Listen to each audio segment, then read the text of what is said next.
Adorable Islam. Assalamualaikum warahmatullahi wabarakatuh. Jumpa lagi Sobat Adorable Islam. Bagaimana kabar kalian? Semoga selalu dalam keadaan sehat.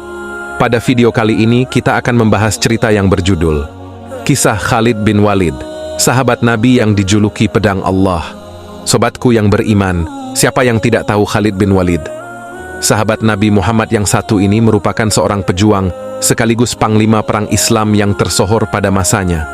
Seperti yang kita ketahui, Khalid bin Walid dijuluki pedang Allah.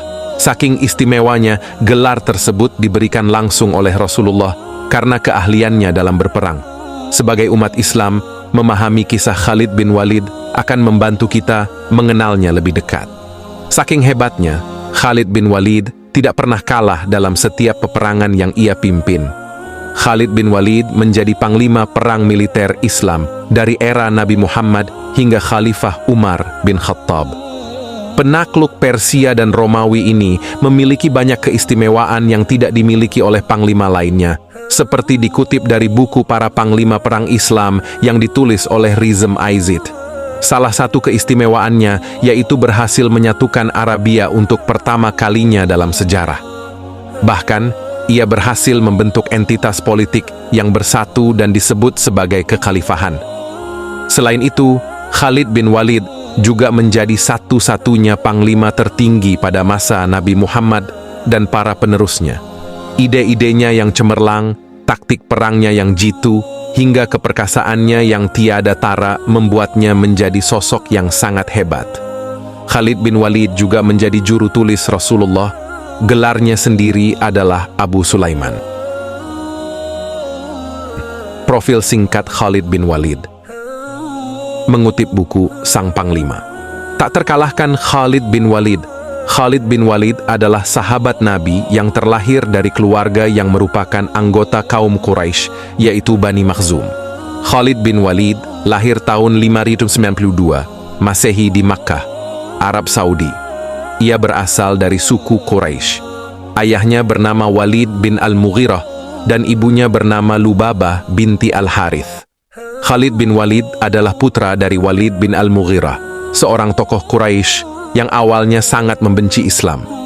Namun, setelah memeluk agama Islam, Khalid berubah menjadi pendukung yang setia dan pejuang yang tangguh untuk agama yang ia yakini. Sebelum memeluk Islam, Khalid bin Walid terkenal sebagai salah satu jenderal terampil dalam peperangan. Di samping itu, ia juga memiliki reputasi sebagai seorang pejuang yang ulung sejak usia muda. Ayah Khalid bin Walid memiliki kebun buah-buahan yang membentang dari Mekah sampai Taif. Berdasarkan silsilahnya, ia bersaudara dekat dengan Rasulullah. Ini dikarenakan Sayyidah Maimunah yang merupakan istri Rasulullah adalah bibinya dari pihak ibu. Sebelum memeluk Islam, Khalid bin Walid adalah musuh Nabi Muhammad. Pada perang Uhud, Khalid memimpin pasukan Quraisy melawan pasukan Muslim. Khalid membuktikan keberaniannya dan keahliannya dalam medan perang tersebut. Khalid bin Walid diakui sebagai salah satu panglima perang terbesar dalam sejarah manusia. Ia tercatat memiliki jumlah kemenangan pertempuran terbanyak ketiga di dunia.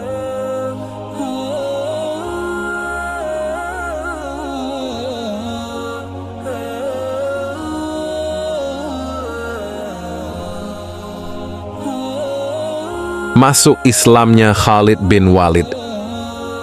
Kehebatan dan keberanian Khalid di medan perang terlihat ketika ia memimpin pasukan Quraisy pada perang Uhud. Saat itu ia menjabat sebagai panglima pasukan berkuda kaum Quraisy dan berhasil mengalahkan kaum muslimin. Taktik yang Khalid gunakan adalah memanfaatkan kelemahan musuh. Ketika kaum muslimin berlomba-lomba mengambil harta rampasan perang karena menganggap musuh kalah, dari arah belakang pasukan Khalid menyerang balik kaum muslimin secara mendadak. Serangan itu membuat pasukan muslimin kalah telak dan kemenangan menjadi milik kaum Quraisy. Usai perang Uhud, Khalid bin Walid menyatakan diri masuk Islam. Dengan demikian, jabatan yang ia peroleh sama seperti sebelumnya, yaitu panglima perang. Seiring berjalannya waktu, Allah memberi hidayah pada Khalid bin Walid hingga akhirnya ia memeluk Islam. Dijelaskan dalam buku para panglima perang Islam, susunan Rizm Aizid, Setelah masuk Islam, Khalid menjadi juru tulis Nabi Muhammad yang bergelar Abu Sulaiman. Melalui kitab Al-Maghzi Muhammad karya Al-Waqidi, disebutkan Khalid mengatakan bahwa Allah memberinya hidayah. Aku telah menyaksikan 3 perang yang semuanya melawan Muhammad. Di setiap pertempuran yang kusaksikan, aku pulang dengan perasaan bahwa aku berada di sisi yang salah dan bahwa Muhammad pasti akan menang, ucapnya. Hatinya semakin tersentuh setelah menerima surat dari saudaranya yang terlebih dulu masuk Islam, yaitu Walid bin Al-Walid. Ia mengingatkan Khalid bahwa banyak kesempatan baik yang terlewat olehnya. Dengan demikian, Khalid memutuskan untuk memeluk Islam. Ketika di bulan Safar 8 Hijrah, pada masa gencatan senjata setelah perjanjian Hudaibiyah, Khalid radhiyallahu anhu bersama Amir bin Al-Ash dan Utsman bin Thalhah menemui Nabi Muhammad untuk memeluk Islam. Ia berkata kepada Rasulullah untuk memohon ampunan kepada Allah. Sang Nabi lantas berdoa, "Ya Allah, aku memohon agar engkau mengampuni Khalid bin Al-Walid atas tindakannya menghalangi jalanmu pada masa lalu." Peperangan yang dipimpin oleh Khalid bin Walid.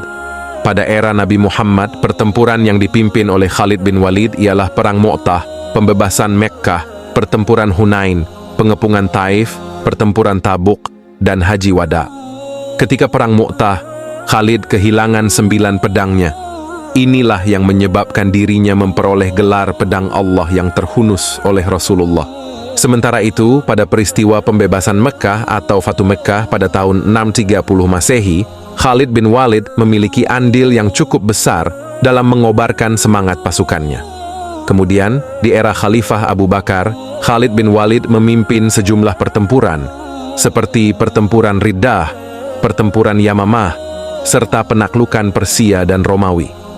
Sejak Rasulullah wafat, banyak kaum muslim yang keluar dari Islam atau murtad.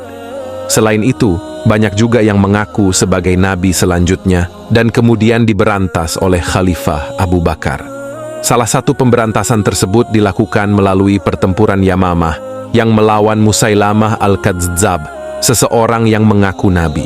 Dalam pertempuran Yamamah, pasukan muslim di bawah pimpinan Khalid berhasil mengalahkan kaum murtad yang jumlahnya lebih banyak 3 kali lipat ketimbang jumlah pasukan muslim. Sementara itu, ketika penaklukan Persia dan Romawi, Khalid bersama di 18.000 pasukan muslim berhasil menguasai wilayah Persia dengan cepat. Bahkan, ia meraih 4 pertempuran secara berturut-turut dengan cepat, yaitu pertempuran Chains, pertempuran Sungai, pertempuran Walaja, dan pertempuran Ulais. Teladan yang diperoleh dari kisah Khalid bin Walid. Sepak terjang Khalid bin Walid sebagai panglima perang Islam tidak diragukan lagi. Kisahnya ini menyimpan banyak pelajaran penting yang bisa diteladani oleh umat muslim. 1. Out of the box. Khalid adalah seorang yang memiliki pemikiran out of the box atau berpikir di luar kebiasaan orang. Hal ini dapat dibuktikan dari perang-perang yang telah ia pimpin yang mana telah membawa kemenangan. Ketika kekalahan kaum muslimin pada perang Uhud terjadi, Khalidlah yang menjadi panglima perang dalam melawan kaum muslimin. Ia melihat pasukan pemanah kaum muslimin yang lengah karena tergiur harta ghanimah, kemudian memanfaatkan kesempatan tersebut untuk menyerangnya dari belakang bukit. Berkat pemikirannya yang cemerlang, ia dan pasukannya memenangkan perang. 2. Ikhlas dan tidak gila jabatan. Pada suatu saat ketika keadaan sedang berkecamuk dan kaum muslimin melawan bala tentara Romawi dalam perang Yarmuk, datanglah seseorang dengan membawa surat yang diutus oleh Khalifah Umar bin Khattab. Surat tersebut berisi perintah bahwa Khalifah Umar meminta kepada Khalid agar memberikan atau menyerahkan jabatan sebagai panglima perangnya kepada Abu Ubaidah. Tanpa protes, banyak bertanya dan merasa keberatan, Khalid segera menyerahkan jabatannya tersebut, dan ia kembali melanjutkan peperangan sebagai prajurit biasa. Ia tidak merasa terganggu oleh perubahan posisi karena ia berjihad semata-mata ikhlas karena Allah. 3. Visioner. Ketika kita hidup, Sudah semestinya kita memiliki visi dalam berkehidupan sehingga memudahkan kita dalam mencapai tujuan hidup. Buya Hamka pernah berkata, "Kalau hidup hanya untuk hidup, anak babi juga hidup. Kalau hidup hanya untuk makan, kera juga makan." Khalid bin Walid sudah memiliki visi hidup dari semasa kecilnya. Sejak kecil ia sudah berkomitmen untuk menjadi panglima perang yang akan memenangkan setiap perang yang dipimpinnya. Walaupun pada awalnya hal tersebut justru memukul mundur kaum muslimin, namun kemudian ia menjadi bagian dari umat muslim dan membela Islam. Demikianlah video kita kali ini, semoga bermanfaat buat kalian semua. Akhir kata saya izin pamit. Terima kasih. Wassalamualaikum warahmatullahi wabarakatuh.